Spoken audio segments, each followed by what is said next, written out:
Bismillahirrahmanirrahim. Assalamualaikum warahmatullahi wabarakatuh. Innal hamdalillah nahmaduhu wa nasta'inuhu wa nastaghfiruh wa na'udzu billahi min shururi anfusina man yahdihillahu fala mudilla lahu wa man yudlil fala hadiya lahu. Asyhadu an la ilaha illallah wa asyhadu anna Muhammadar Rasulullah. Allahumma salli ala sayyidina Muhammad wa ala alihi wa ashabihi ajma'in. Rabbi syrah li sadri wa yassir li amri wahlul 'uqdatam min lisani yafqahu qawli, amma ba'd. Insya-Allah kita menyambung semula kajian tafsir kita ataupun tadabbur surah-surah daripada Al-Quran. Kita telah selesai surah Al-Infitar pada dua minggu yang sudah. Insya-Allah malam ini kita pergi kepada surah yang ke-83 yang mengandungi 36 ayat, iaitu surah Al-Mutaffifin. Al-Mutaffifin itu bermaksud orang-orang yang curang.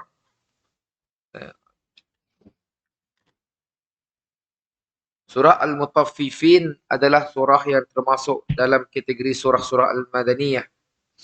Bila kita faham, bila sebut secara umumnya, bila sebut surah Makkiyah, maka ia berkait rapat dengan akidah. Cerita pasal kiamat dan sebagainya. Tapi bila sebut surah Al-Madani, maka ia lebih memfokus kepada perkara-perkara berkaitan dengan ibadah secara umumnya. Yang mana insya-Allah malam tu adalah satu surah di awalnya Allah meletakkan satu ancaman kepada orang-orang yang berbuat zalim. Jadi kezaliman apa yang diperbuat kita lihat pada tafsirnya, dan Allah mengingatkan mereka-mereka yang berbuat kezaliman dengan akhirat. Kita baca terlebih dahulu surah Al-Mutaffifin ayat pertama sehingga ayat yang ke-6. A'udzu billahi minasy syaithanir rajim. Bismillahirrahmanirrahim. Wailul lil mutaffifin alladzina idza iktalu 'alan nasi yastawfun wa idza kaluhum aw wazanuhum yukhsirun. ألا يظن أولئك أنهم مبعوثون ليوم عظيم يوم يقوم الناس لرب العالمين. Sadaqallahul azim. Yang bermaksud kecelakaan besarlah ataupun celakalah atas orang-orang yang curang itu, yang apabila menerima sukatan dari orang lain, mereka minta dipenuhi, tapi apabila menyukat atau menimbang untuk orang lain, mereka merugikan. Apakah tidak menyangka orang-orang itu bahawa mereka akan dibangkitkan buat hari yang besar, hari yang akan bangkit manusia untuk menghadap Tuhan, Rabb semesta alam. 1 hingga 6. Jadi kata Buya Hamka sebagai muqaddimah kepada surah Al-Mutaffifin, surah yang mengandungi 36 ayat. Bukan surah Madaniyah, silap mas. Surah Makkiyah. Kalau dalam tafsir Ibn Katsir mengatakan surah Madaniyah, tetapi dalam Al-Azhar yang mengatakan surah Makkiyah. Diturunkan sesudah surah Al-Ankabut, dan ia merupakan surah terakhir turun di Mekah sebelum hijrah. Al-Mutaffifin yang bermaksud orang-orang yang curang. Bukan curang dengan Isterinya. Itu bukan curang laki bini dah, bukan. Yang dijadikan nama bagi surah ini diambil dari mutaffifin yang terdapat pada awal surah. Wailul lil mutaffifin. Mereka wail itu neraka. Bagaimana para mufassirin melihat apakah wail itu neraka ataupun yang dikatakan neraka yang berada di muka bumi. Lihat tafsirnya tuan-tuan. Jadi kata Buya Hamka dalam tafsir Al-Azhar, tafsir yang sangat dekat dengan kita di Malaysia, tafsir yang ditulis oleh Buya Hamka semasanya dalam penjara, bermula pada juzuk 3 kalau tidak silap, sehingga akhirnya mengatakan ada rahmat juga bilanya dipenjarakan. Dipenjarakan, maka sempat mengambilkan tafsir yang Masya Allah hebat. Asal mendapat keuntungan yang banyak, jadi orang si tamat lalik tidak peduli untuk melakukan perbuatan yang mungkar, perbuatan maksiat. Sama ada dalam hal menggantang ataupun menimbang. Masih pakai bahasa lama, menggantang atau menimbang. Ataupun dalam bahasa lain ditakar. Samalah, takar, timbang, sama. Yang tengah diperniagakan. Itu isu yang awal tuan-tuan, Allah menegur orang-orang yang menipu dalam perniagaan. Kata Buya Hamka, mereka mempunyai dua jenis. Orang berniaga tuan-tuan, yang jenis bertimbang-timbang tu, mempunyai dua jenis sukat dan gantang. Ataupun anak timbangan. Sukat dan timbangan pembeli lain dengan timbangan penjual. Itulah yang celaka. Maksudnya, secara umum, kalau kita beli, kita ingin sukatan tadi tepat atau lebih. Tapi kalau kita jual dengan orang, kita akan kurang kesukatan tapi harga kita naik. Kita nak membudak orang lah. Maka Allah sebut, wailul lil mutaffifin. Celakalah orang-orang yang curang itu. Siapa mereka? Alladzina izaktalu 'alan nas yastawfun. Yang apabila menerima sukatan dari orang lain, mereka minta dipenuhi. Sebab mereka tidak mahu dirugikan. Maka kata mufassirin, berhati-hatilah. Maka awaslah dia, hati-hati melihat bagaimana orang itu menyukat atau menimbang. Mutakhir ini berlaku. Sekarang inflasi dah naik dan sebagainya. Kadang-kadang barang makin mahal, timbangan makin kurang, harga makin naik. Kita beli 2 kilo, tapi bila dimbak 2 kilo, buah kah, ikan kah, rasa macam tak cukup 2 kilo lah contoh. Kita telah ditipu hidup-hidup tuan-tuan. Bila sampai ke rumah, engkau atas timbang, tak sampai 2 kilo. Nak patah balik, dah malas dah. Nak pergi ke Kubah Harian, nak cari parking, satu masalah lain. Kan? Jadi, sial lah. Sial. Sebenarnya bukan sial tu, berhal tu sebenarnya. Sebab Allah sebut dalam Quran, wailul mutaffifin. Celakalah orang-orang yang curang. Celakalah ke atas orang-orang yang curang. Dan Allah sebut lagi, mereka tidak ingin rugi, tetapi bila mereka terlibat dalam perniagaan, mereka ingin dilebihkan. Allah sebut dalam Quran, surah Al-Mutaffifin, ayat yang ketiga, wa iza kaluhum aw wadanuhum yukhsirun. Tetapi apabila menyukat atau menimbang untuk orang lain, mereka merugikan. Diri mereka nak penuh, orang lain mereka nak kurangkan. Itu satu sifat yang sangat dicela oleh agama. Dibuatnya lah sukatan atau timbangannya curang, kelihatan dari luar bagus, di dalamnya ada alas sukatan. Sehingga kalian digunakan, isi jadi kurang dari yang semestinya. Macam-macam kaedah untuk menipu tuan-tuan. Kadang-kadang buah yang di atas baik, tapi bila dikorek, yang di bawah semuanya rosak. Benda ini pernah berlaku dengan Rasulullah zaman sahabat di Madinah.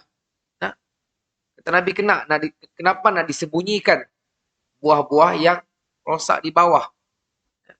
Kena nyatakan buah tersebut tidak elok. Kadang-kadang kita melihat uh, bila kita nak belikan tuan-tuan, ataupun buah-buahan ataupun sayur yang di atas nampak bagus. Bila kita beli 2 kilo, 3 kilo, maka kawan raup je. Bila dia ambil, bila dia semak-semak lah. Contoh macam udang tu. Udang, kita beli udang. Oh, besar-besar. Dan bila sampai ke rumah, yang besar ya, 4-5 ringgit je. 4-5 ketul. Dibanding bahasa wajib. Alah, nak pula tuan. Masa berlaku sehingga hari ini, tuan-tuan. Ketahuilah, ini akan mendapat celaan dari Allah Subhanahu Wa Taala. Dan kata Buya Hamka, selain daripada sukatan itu dimodifikasikan, kadang-kadang diletak pemberat, atau anak timbangan dikurangkan beratnya dari yang mesti, atau timbangan itu dirosakkan dengan tidak ketara. Timbangnya belum lagi kosong. Ini masih kosong tu, tapi sebenarnya dah ada berat. Maksudnya taka ya, sudah diletak pemberat. Sebelum tuan-tuan letak buahnya dah 0,5 kilo dah. Letak buah lagi, tambah lagi. Jadi pada ayat pertama dikatakan wailun bagi mereka. Siapa? Orang yang bersikap dengan sikap sebegini. Celakalah atas mereka. Merekalah pangkal bala merosak pasaran dan merosak amanah. Kalau kita lihat sendiri tuan-tuan, kalau tuan-tuan pergi ke negara-negara Islam, bukan kita nak memandang rendah, tapi itulah realitinya. Kalau tuan-tuan pergi ke negara-negara seperti London, UK, France, Itali, jarang kita dengar orang yang bola scam tu, bulat orang lah. Tapi kalau tuan-tuan pergi ke Mesir, baksis. Kalau pergi ke Mekah, Madinah pun sama aja, baksis. Saya pernah ngembak sampai ke Jordan, tuan-tuan. Pergi ke Palestin. Selagi sebuik baksis, lagi yang pasti jalan. Nah, jadi, ialah negara orang Islam. Sebab kata Syekh Muhammad Abdul, bila dia pergi ke France, ke Itali, dia melihat di situ Islam diamalkan. Tapi kalau pergi ke negara-negara Islam, hanya tempat ramai yang Islam, tetapi tidak diamalkan, tidak dipraktik ilmu Islam.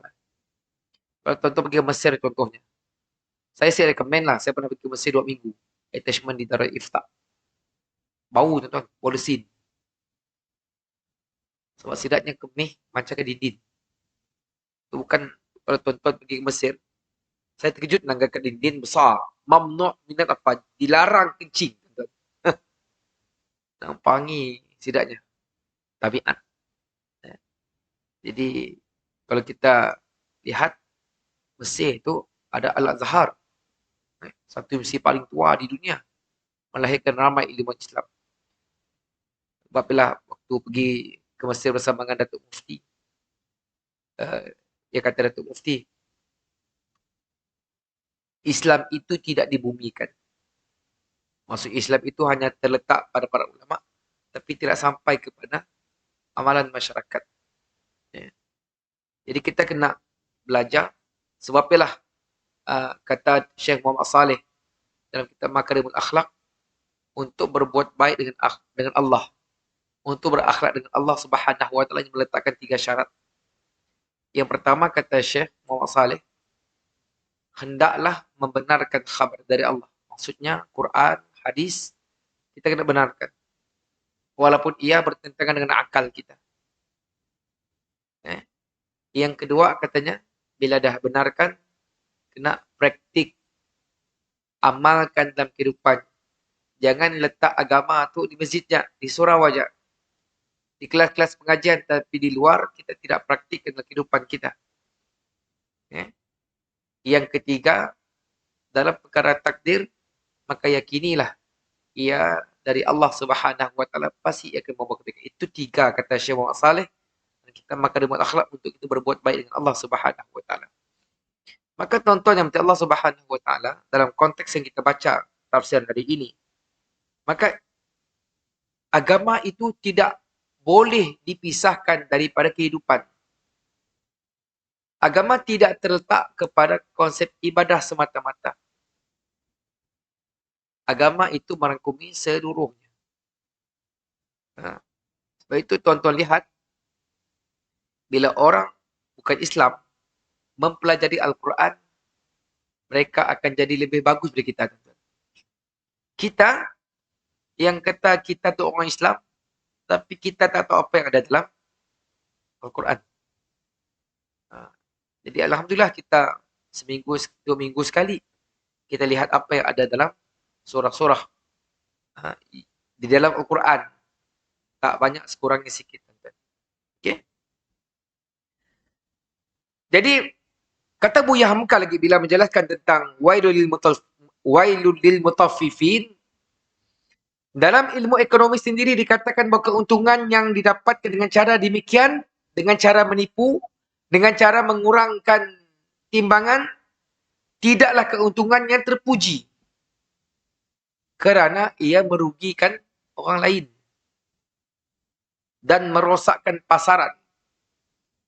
Dalam bisnes, tuan-tuan, orang kita tu selalu kena tembak. Kadang-kadang kita boleh lihat dalam secara umum lah, mungkin tidak semua, tapi kebanyakan masih ada, tuan-tuan.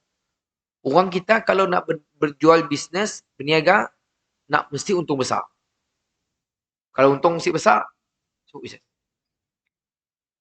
Tapi kalau Cina, tuan-tuan, untung sebesar hal, yang penting continuously itu ada. Ada sebuah kedai di area Semariang. Kedai runcit. Sebelah kedai Cina, sebelah kedai Melayu. Kedai Cina sanggup buka awal pagi, orang Melayu buka pukul 8, dia buka pukul 7. Orang Melayu tutup pukul 10 malam, dia tutup pukul 2 pagi. Teman. Beza. Dan kita lihat dalam konteks kehidupan, kawan-kawan kita yang bukan Islam, tuan-tuan, kat Cina tu, tengah kita, kalau jogging, orang Cina jogging kau apa? Nah, maknanya sembahyang subuhnya. Kalau kita nak katakan mereka salat subuh, mereka tak salat subuh. Tapi mereka bangun awal. Jogging. Orang Melayu jogging kau apa? Kau 9. Matahari dah terit. Sahabat yang turun kerja. Turun kerja. Kita tu sepatutnya awal bangun. Sebab dia sembahyang subuh, sepatutnya awal turun kerja. Tapi akhir juga. Sebab itulah tuan-tuan Allah Subhanahu wa taala, perkara-perkara yang Allah sebut dalam Quran, satu benda yang berbentuk ingatan kepada kita. Sebab itulah bila keuntungan yang dibuat dengan cara begini menipu orang, maka ia satu keuntungan yang fasid, yang rosak. Kerana ia merugikan orang lain, merosakkan pasaran, dan membawa nama yang tidak baik bagi golongan saudagar yang berniaga di tempat itu. Kerana setitik nila, hancur susu sebelanga. Kerana seekor kerbau yang berkubang, semua kena lumpurnya. Banyak kadang yang membuat hal seorang dua je di market. Tapi bila kena tempias, semua kena. Aku tak naklah pergi Kubah beli ikan turbuk. Berbulak sedap ikan semua, ikan buruk. Yang bulak seorang, tuan-tuan. Lainnya bagus, kena juga. Jadi perbuatan-perbuatan begini boleh merosakkan nama, tuan-tuan. Contohnya ada satu kes. Bukan kes, satu contoh dah. Ada seorang Jepun, tuan-tuan, tertarik dengan Islam.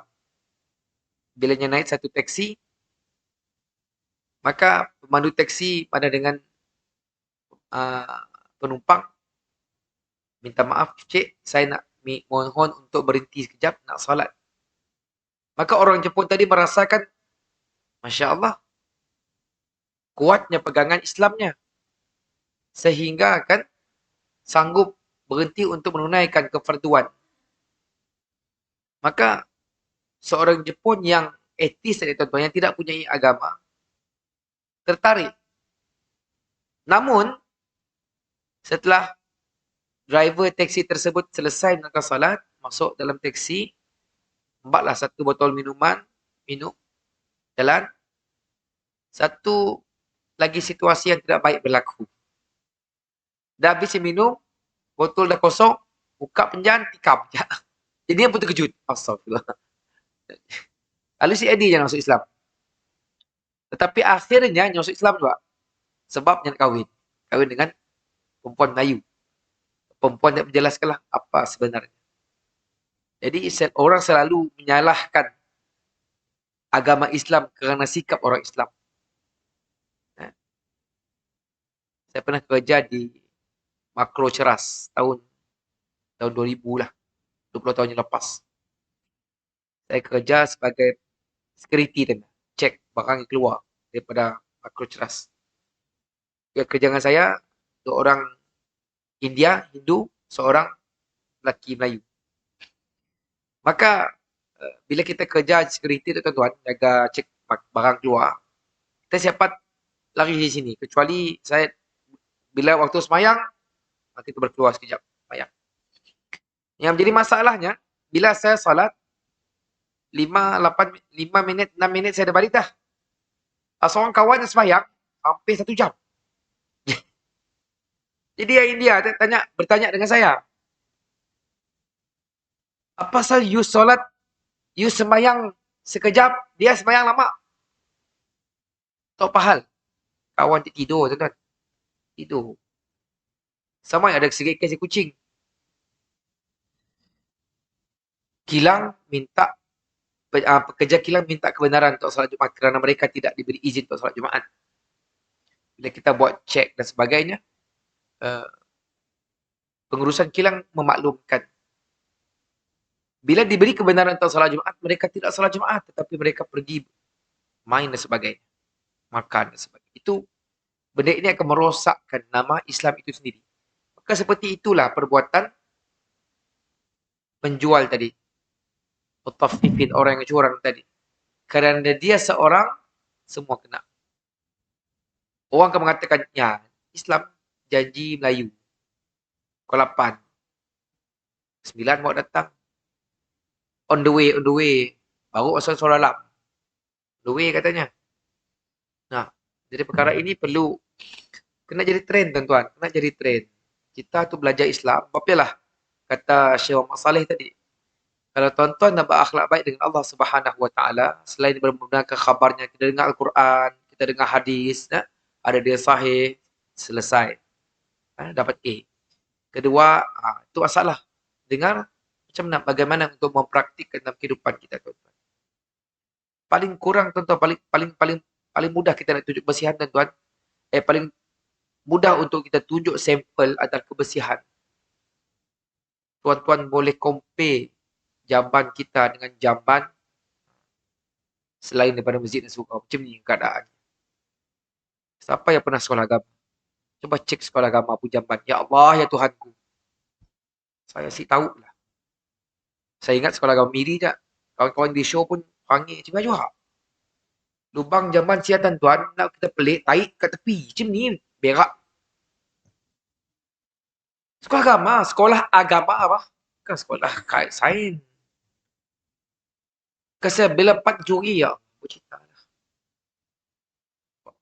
Saya tu orang susah tuan-tuan. Bila berang nak curi, ya Allah tuan. Kita orang susah. Saya tahu lah, kes-kes sepatutnya sekolah agama adalah kes macam tapi sekolah agama tu kena pun masih juga. Ada seorang sahabat saya yang narik anak daripada sekolah pesantren. Kes curi, kes macam-macam ni tahan tuan. Jadi kalau benda ini, tuan-tuan bayang kalau cikgu-cikgu yang bukan Islam mengajar sekolah agama, apa kita akan rasa? Itu bukan Islam. Siapa yang salah? Jika nak salah ibu yang mengandung, kan? Bukan salah ibu mengandung. Saya tinggalkan persoalan untuk kita jawab. Semua kita termasuk saya pun. Okay. Jadi jangan jadi orang begini yang akhir merosak tuan-tuan. Sebab ialah Islam tu yang tidak mengira siapa pun sama jadi sisi Allah Subhanahu wa taala. Satu hadis riwayat Bukhari. Kalau saya silap At-Tirmizi ke Bukhari? At-Tirmizi kalau saya silap dalam satu riwayat. Kalau sebelumnya Islam yang sudah mendapat satu kebaikan ataupun dah ada yang pun kelebihan, bila masuk Islam pun ia tetap begitu. Contohnya Khalid bin Al-Walid. Sebelum Islamnya seorang jeneral pernah membunuh orang Islam.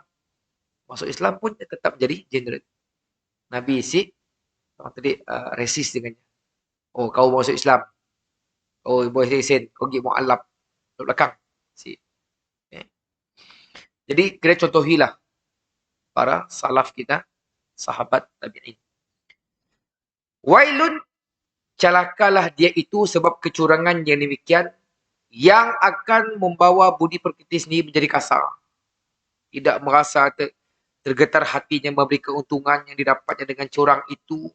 Tonton bayang, bila kita dapat hasil rezeki dengan jalan yang tidak baik dan hasil makanan itu akan dibagi dengan mak, dengan ayah, dengan isteri, dengan anak-anak. Hasil, tuan-tuan, hasil menipu.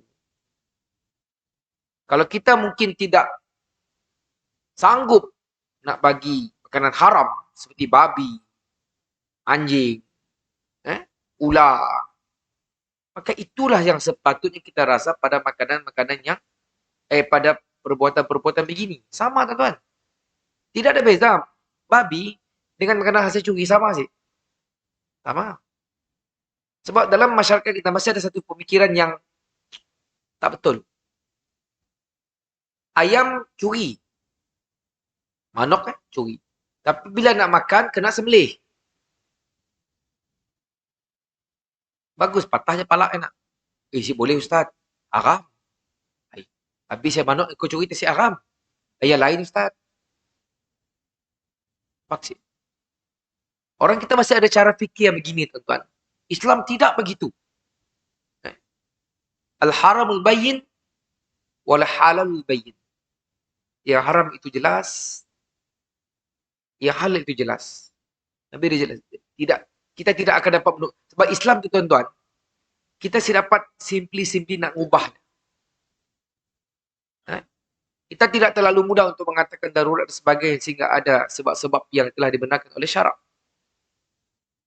Kita nak rukhsah jamak kasar, kerana ada sebab yang menyebabkan kita boleh jamak dan kasar. Bukan kita ambil je sejarah sembrono. Dan di awal tadi saya mengatakan wailun itu juga disebut dengan maksud yang lain, iaitu neraka. Kenapa Allah menyebut neraka? Ataupun bahasa Arab itu satu bahasa yang sangat-sangat hebat, tuan-tuan. Satu perkataan boleh membawa 9 maksud. Kalau tuan-tuan belajar bahasa Arab, komunikasi tinggi, maka ia tidak sampai ke situ. Tapi kalau tuan-tuan belajar linguistik Arab, boleh sampai ke 9 maksud satu perkataan. Satu huruf boleh membawa 9 maksud. Sebab itulah tuan-tuan, kalau tuan-tuan belajar fiqah, jangan melafazkan satu perkataan yang bukan daripada Quran, zikir dalam solat. Kerana satu perkataan boleh membawa maksud. Kadang kita fikir, yang dimasukkan perkataan bahasa Arab. Nah, ra kah, lam kah, ba kah, ada maksud. Ada maksud. Sebab itu perbahasan fiqh ini kena jelaskan dalam konteks bahasa Arab. Kalau kita lihat konteks perbahasan tersebut dalam bahasa Melayu, memang tak ada maksud. Tapi bahasa Arab satu bahasa yang sangat kaya. Sebab itulah wailun, kita faham neraka wail. Tapi juga boleh membawa maksud celaka. Tapi dalam konteks ayat ini, wail itu adalah kecurangan orang-orang yang membuat orang yang terkena curang itu merasa seperti neraka. Neraka di dalam dunia. Kerana merosakkan pasaran. Kecurangan seperti ini, kata Buya Hamka, termasuk korupsi besar. Maka setelah itu, 1, 2 dan 3, satu teguran Allah Subhanahu wa taala, satu cemuhan Allah, maka Allah ingatkan. Pada ayat yang keempat, apa kata Allah? Ala yadhunnu ulaika annahum mab'utsun. Apakah tidak menyangka orang-orang itu mereka akan dibangkitkan? Ya. Apakah tidak terkenang dalam hati sidaknya mereka bahwa kenyataan yang didapat dengan jalan curang itu merugikan orang lain, itu tidak akan kekal. Perbuatan yang batil, yang maksiat itu akan kekal. Kalau tuan-tuan masih ingat, saya pernah ada motosikal RX-Z, tuan-tuan. Bila kita ada motosikal RX-Z, selalu bila kita dapat orang jual fender, orang jual visor, tank, dan word keluar, ini barang panas. Apa yang panas? Kita first time nak. Padahal barang panas tu adalah barang yang halal. Curi RZ sebuah barai kan, jual rim lain, jual handle lain, ya barang panas saya. Harus tahu tuan-tuan. Kawan ada jangan murah po. Tangki enggak 100 tu. Biasa tangki berapa harga tangki RZ. Oh, barang panas. Dalam tafsir Buya Hamka pun Buya Hamka menyebut bahawa dia akan tertumpuk menjadi wang panas dalam bracket yang membawa bencana. Maksudnya harta yang tidak halal. Kalau dia mati, sedikit pun harta itu tidak akan dapat menolong kita, tuan-tuan. Dan kadang-kadang harta begini, kalau kita tahu memang sumbernya tidak halal, tuan-tuan, tidak boleh membawa sebarang manfaat. Dan pada harta ini, yang diperoleh dengan cara menipu, tidak ada keberkatan sedikit pun. Yang paling berbahaya, tuan-tuan, bila dibangkitkan sesudah mati, maka kita akan dipertanggungjawabkan atas segala kecurangan yang kita lakukan.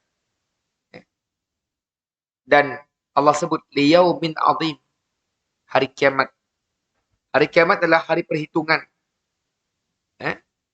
Maka kita lihat bila Allah sebut yauma yaqumun nasu lirabbil alim, iaitu pada hari ketika semua orang bangkit menghadap Rabb seluruh alam, mereka akan dibangkitkan tanpa alas kaki, dalam keadaan bertelanjang, belum dikhitan. Dan keadaan bila dibangkitkan bukan senang lenang, tuan-tuan.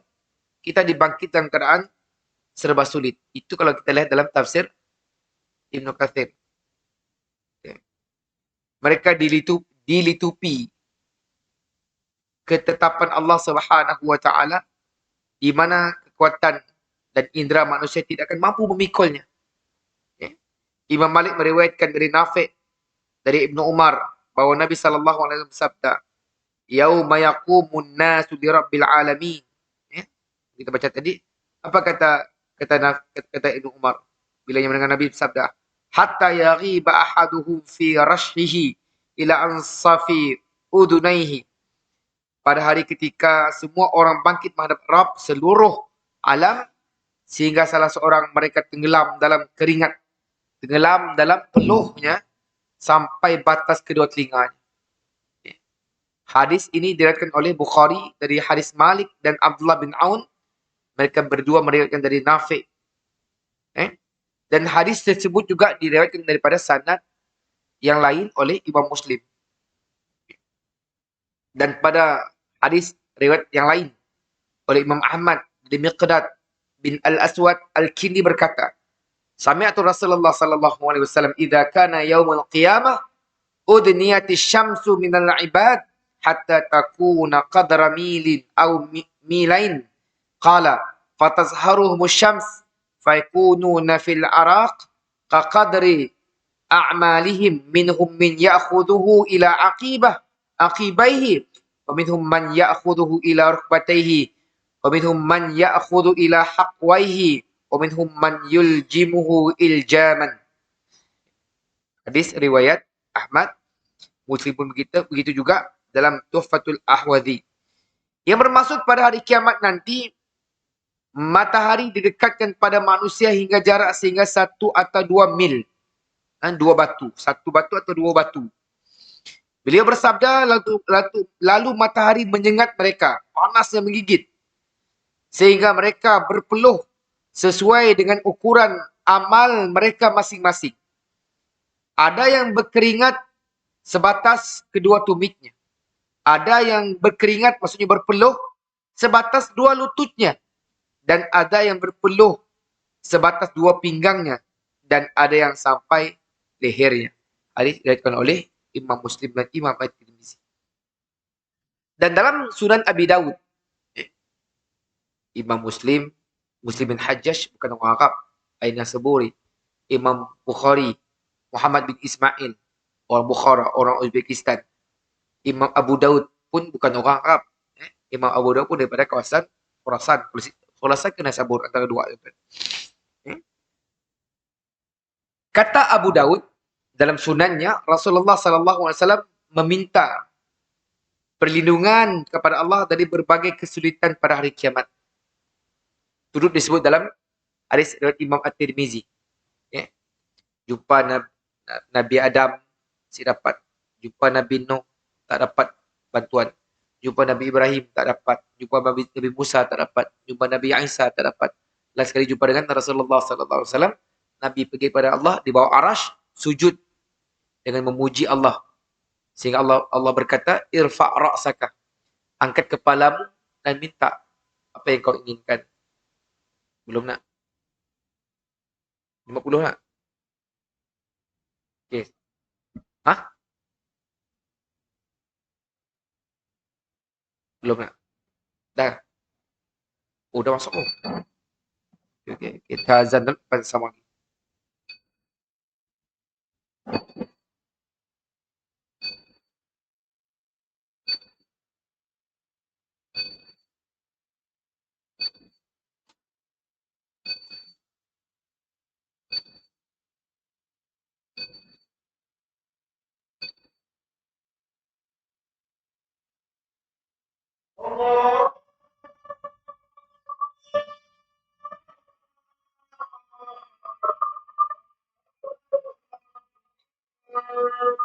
فهو الدرجات العالية رفيع وباسط مقام محمود الذي وعدته لا تخلف الميعاد.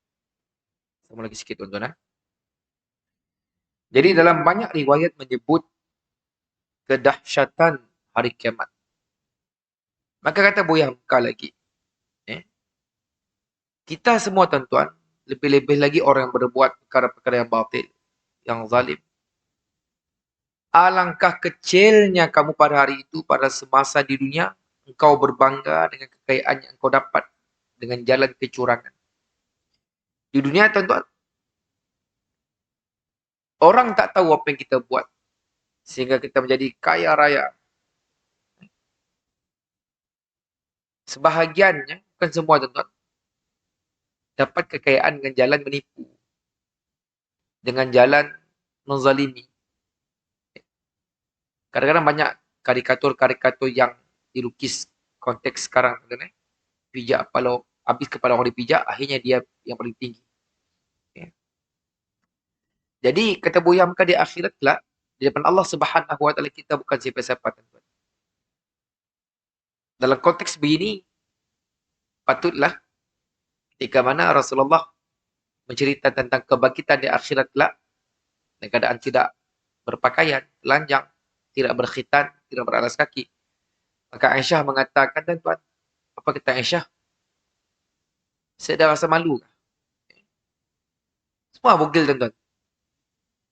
Maka apa kata Rasulullah? Sibuknya manusia di akhirat lah, sehingga tidak mampu untuk memikirkan orang lain. Sibuk dengan diri sendiri. Bayangkan, wailul lil mutaffifin, orang yang melakukan kecurangan, waktu itu dia akan tersedar. Tetapi sudah terlambat. Di dunia, kaya, hebat, megah kerana menipu orang. Di hari kiamat, terbukalah segala rahsianya bahawa saya kedudukan dia di hadapan Allah Subhanahu Wa Taala tidaklah lebih dan tidaklah kurang daripada kedudukan sebagai seorang pencuri. Padahal dia dipuji. Kadang dunia tu pelik tuan-tuan. Pencuri, Robin Hood. Dia angkat-angkat. Tahu sih, Robin Hood pencuri mah. Waktu saya kecil-kecil dulu, saya ingat, Robin Hood tu lah hero. Bila cek-cek pada Allah, pencuri tuan-tuan. Walaupun kita nampak macam bagus, curi harta orang kaya, bagi pada orang miskin. Tapi, dalam Islam kita belajar, matlamat tidak menghalalkan cara. Maka, yang haram tetap haram. Yang mencuri tetap mencuri. Walaupun di dunia diangkat, dipuji, disanjung sebagai pejuang dan sebagainya. Tapi di depan Allah, ia tetap sebagai seorang pencuri. Okay. Yang kalau di dunia tuan-tuan, macam-macam kabel ada.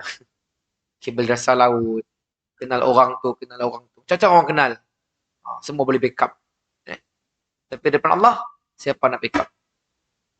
Banyak surah, banyak ayat Quran. Apa kata Allah? Jangankan kata nak menolong orang, menolong diri sendiri pun belum pasti.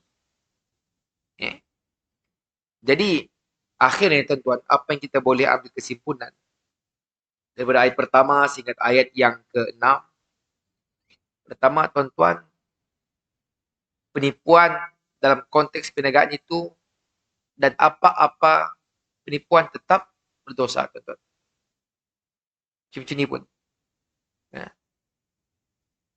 Kalau tidak, kenapa Allah letak dalam ayat pertama surah Al-Mutaffifin dengan satu permulaan yang sangat keras. Wailul lil mutaffifin. Celakalah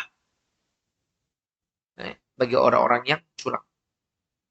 Yang kedua, tuan-tuan, bila kita nak berbuat perkara-perkara yang batil, perkara-perkara maksiat, perkara-perkara yang berdosa itu, tuan-tuan, ingat, kenanglah.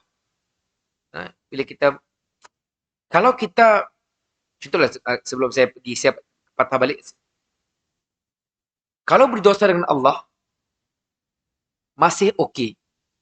Bukan saya nyuruh kita berdosa sih. Still okey sebab kita dengan Allah. Kan? Boleh minta ampun dengan Allah. Tapi kalau dosa kita dengan orang, belum pasti, tuan. Allah tidak akan mengampunkan dosa kita dengan orang. Kalau kita dah menipu orang, tak jumpa, tuan-tuan, carilah. Sebab itulah, jangan jadi orang yang muflis di akhirat. Muflis, sudah apa? Kita beramal, tapi amalan kita tadi untuk orang lain. Sebab kita dah berbuat satu benda yang tak sepatutnya. Kita patah balik, tuan-tuan. Cerita tadi. Maka, dalam konteks kehidupan,